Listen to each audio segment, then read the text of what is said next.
What's up, guys? Welcome back to Skoldiers and Spice on the Vikings First and SKOL Network. I'm Sally, and we are in the final countdown. We are just 2 sleeps away from the NFL draft. Today, I am joined by ESPN's NFL draft analyst, Jordan Reid. His official 7-round mock draft just came out yesterday, and so he's going to give us the scoop on who he sees going at pick 24 to the Vikings and why he thinks they're a good fit. But before that, I should probably ask him, how likely is it that the Vikings pick at 24 anyway? Let's get into it.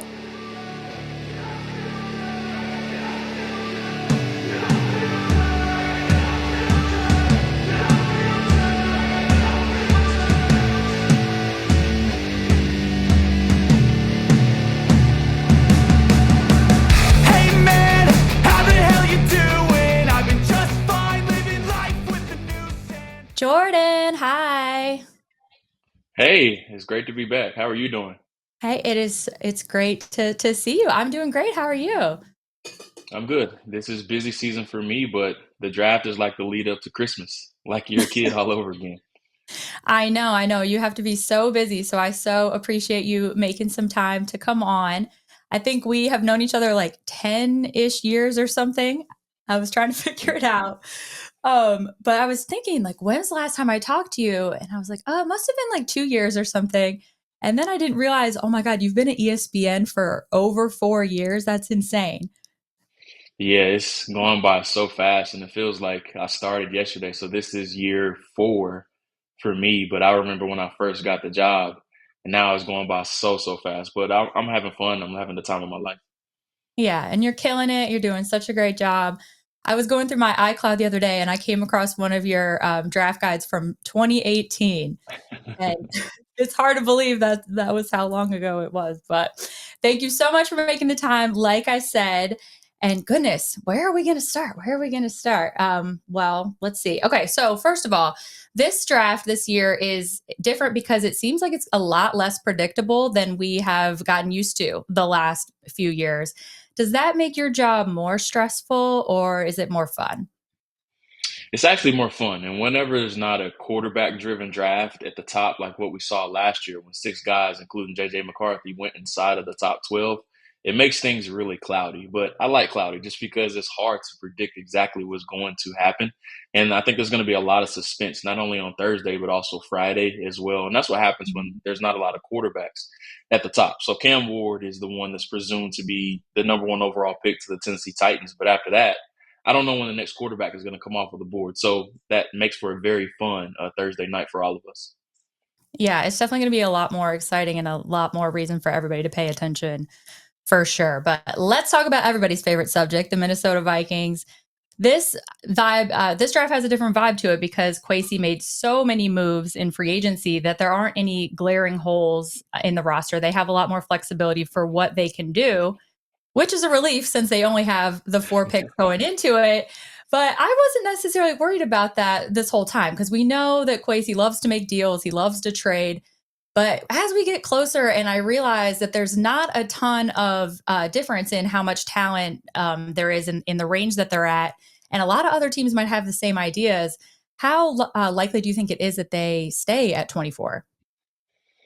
Yeah, if I were a Vikings fan, I'd be very cautious about going to a draft party on Thursday night just because they might not make their first pick until Friday. So Yeah. I would be very cautious about that. And I think a lot of fans would be pretty upset if they waited all that time and then the Vikings trade out. But that's just a part of the intrigue of this year's draft. And really for the Vikings, with them only having a league low 4 picks, I just don't see Kwesi staying at that 24th overall pick. I think he's going to try to figure out some way to recoup some more picks, whether it's in the second round or third round. Just try to figure out a way to get to six or 7 picks total. Right. You would think that he has to. It doesn't bother me because I'm a bit of a party animal. I'm a social butterfly. I'm staying till the end regardless, so I'm cool with it. But I hope that a lot of people temper their expectations and when they show up there at 6 o'clock realize you're probably not going to leave here with much of a resolution. So don't be upset. Don't be pulling things off the wall like y'all did with the Lewisine draft. Okay. Like let's be cool. But what kind of compensation do you think that they can even get in the situation where kind of every team is maybe looking to move back, or it might not be a lot of movement. Do you think they can even get much?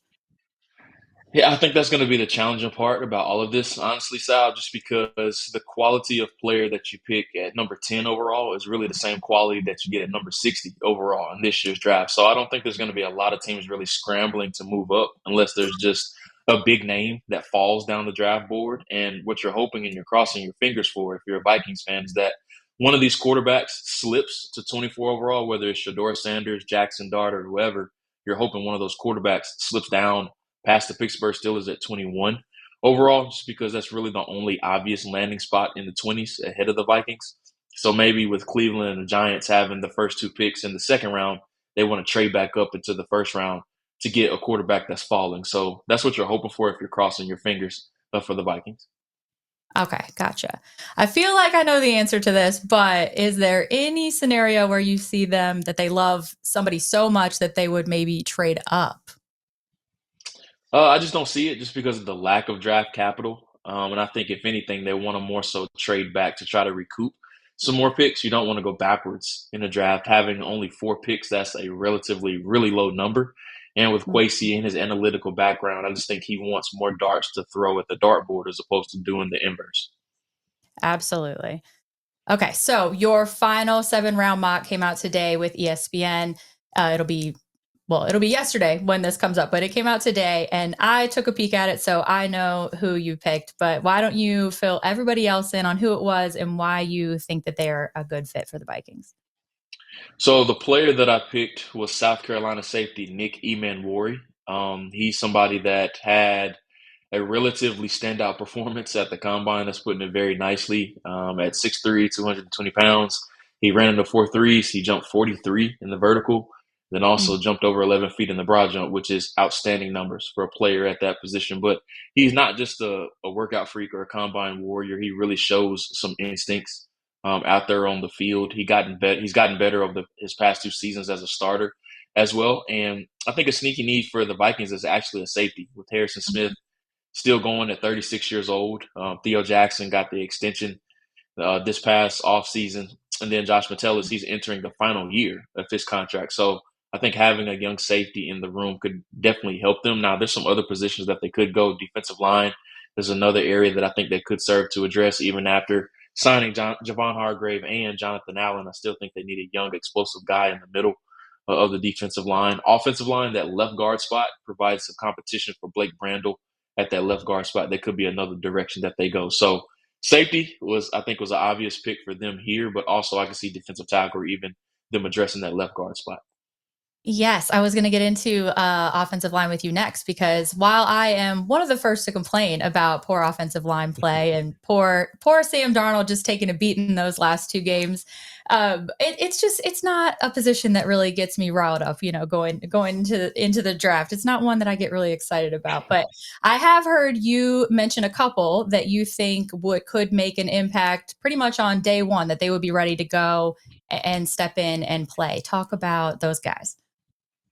Yeah, so just commenting on your first comment, getting offensive linemen in the draft is like getting socks and underwear on Christmas. That's what I tell everybody. It's not exciting, but you need that stuff when you least Yes. expect it. So that's a funny joke that I love to tell. But anyway, some offensive linemen that I think they could look to target. Gray Zabel out of North Dakota State is one that I think they'll be pretty high on.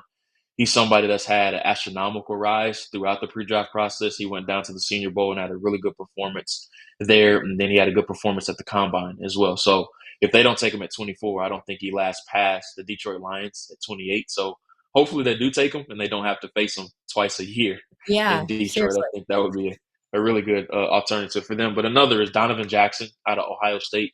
He's another that had a really good season. So he started predominantly up until this season at left guard, and then he had to transition to left tackle because they had an injury to Josh Simmons, who is another highly ranked offensive lineman in this year's class. So he showed his versatility at guard and tackle. But the great thing about that for the Vikings is that you have Christian Darrisaw coming off of the torn ACL, so he may have to kick outside to tackle for a little bit. But then you also have competition for Blake Brandel at that left guard spot too. So he's another that I think they'll be highly interested in as well. Yeah, well, you always love to have depth at the offensive line for sure. That seems like that's where you always need it the most. At least when you're a Vikings fan, you always seem to need it there. But I think I heard you mention with Doogie earlier that Zabel was your favorite player at the Senior Bowl out of every position, not just as offensive lineman. He was your favorite overall. Yeah, I thought he had the best performance of anybody, regardless of position. And that's the great thing about the Senior Bowl, honestly, Sal. With somebody coming from a small school like North Dakota State, you want to see how they play against players from Alabama and Georgia and these SEC, and everybody at their level of competition in the FCS. So how did he respond playing against those bigger schools? And I thought he adjusted really well. Yes, absolutely. Okay, let's see. Let's talk about somebody that you would love to see picked up in the later rounds that would be a really fun guy to watch in Kevin O'Connell's offense, a name we might not be familiar with. So one I've been talking about a lot is Brashard Smith. He's a running back out of SMU. And I know the Vikings have been pretty aggressive with addressing their running back room. They bought Aaron Jones back. They have Jordan Mason. They traded for him from the 49ers as well. But they still need that third running back on the depth chart. And he actually was a former receiver during the first 2 years of his career at Miami. And then he transitioned or converted to running back during his first and only season at SMU. So he has that versatility that you love to see at the position, but also he's a really good kick returner and punt returner as well. And that's something that the Vikings just haven't really found a consistent solution with. So he's one that really can contribute a lot of areas. He can be your fourth or fifth receiver. He can be your third running back, and he also can be your kicker punt returner as well. So there's a lot of value with him. Well, we love that because we definitely do need some help in those special team spots. What round do you see him going in? I would say the fifth round. I could see him going as high as the fourth round. So that fourth or fifth round is really the magic number of him of where he could go. Gotcha. If you had to predict, how many picks is Kwesi coming away with on after draft weekend is over? You put me on the spot. I'm gonna say 7. I think he's gonna trade 7. back a couple times and try to get to 7 picks, just because they need some depth at a lot of spots. So, like I said, I think Yeah. he's gonna try to get some more darts to be able to throw at the dartboard. So I'm gonna go with 7. Lucky number 7. Okay. Love 7. All right. Last question. And I know this isn't really why you're here, but I got to ask you because this is not a Skoldiers and Spice off-season episode. Here we go. If we're not talking about some Minnesota Vikings quarterback controversy, because some reason KOC has still not came out and said JJ McCarthy is our day one starter here in Minnesota. Could you possibly see Aaron Rodgers as the Vikings starting quarterback this year? I just don't see it, honestly, just because of the culture that they have really created. A lot of homegrown talent and a mixture of players that they have welcomed from the outside as well. And if it were me, I'm just not signing up for a lot of the toxic stuff that Aaron Rodgers brings into the locker room. And then I just think he's past his prime. And I know he's a better answer currently just because we don't know what JJ McCarthy is. But I would rather take my chances with JJ, somebody that you had faith in to draft inside the top 10 and help him grow as the season goes along, as opposed to bringing a huge personality in the locker room like Aaron Rodgers does. I'm with you. Let's see what we got. That's what he's here for, right? Let's just hand him the keys. Let's get to it. But all right, Jordan, thank you so much for taking the time to come on. Everybody make sure you go check out Jordan's 7-round mock draft that is up now on ESPN.com, and looking forward to watching your coverage all week, my friend. Absolutely. Thanks as always, Sal. It's always a pleasure. Yeah. And we're out. Oh, I didn't do an outro. Oh, sorry. That's fine. I'll add it. Whoops. I can add it. Thank you so much, Jordan. I really appreciate you. All right, guys. Thank you so much, Jordan, for joining us. You heard it here at Nick Emmons-Warren. Stay tuned. Let's see if it's going to happen. All right, guys. I will be back tonight at 8 o'clock for a live show with Justin Baker and Ron Shaw. It's a tradition for us to spend Tuesday nights together before the draft. So we are going to have some fun, throwing out some theories, chatting, some predictions, and some wish lists. We'll see you then in the chat here on Vikings First and SKOL. Like, subscribe, and ring the bell. And rate us on your favorite aggregator. And a big shout out goes to Sal and her guests on this Vikings First and SKOL production, partnered with the Fans First Sports Network.